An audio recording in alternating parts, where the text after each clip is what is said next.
نماز کے 3 ممنوع اوقات، 3 اوقات ایسے ہیں کہ جن کے اندر نماز پڑھنا ممنوع ہے،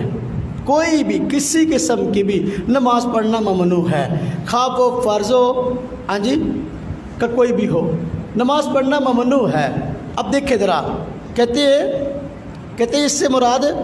وہ اوقات جن میں فرض نفل کوئی بھی نماز صحیح نہیں ہوتی، یہ 3 اوقات ہیں۔ نمبر 1 طلوع آفتاب کا وقت یعنی سورج نکلتے وقت، نمبر 2 زوال کے وقت یعنی عین دوپہر کا وقت، نمبر 3 غروب آفتاب کا وقت جس وقت سورج غروب ہو رہا ہے۔ یہ 3 اوقات ایسے ہیں جس میں کوئی بھی نماز نہیں پڑھ سکتے،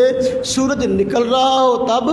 زوال کا وقت ہو تب، اور سورج غروب ہو رہا ہو تب۔ ان 3 اوقات میں کوئی بھی نماز جائز کیوں نہیں ہے؟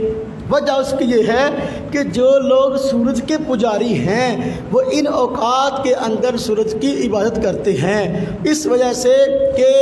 اس وقت میں ان کی عبادت ہوتی ہے تو ان کے ساتھ مشابہت سے بچنے کے لیے شریعت نے منع آیا کہ ان 3 اوقات کے اندر مغرب کی نماز ان 3 اوقات کے اندر کوئی بھی نفل نماز، کوئی فرض نماز، کوئی بھی نماز ہم نے نہیں پڑھنی ان 3 اوقات کے، تاکہ ان کے ساتھ مشابہت نہ ہو۔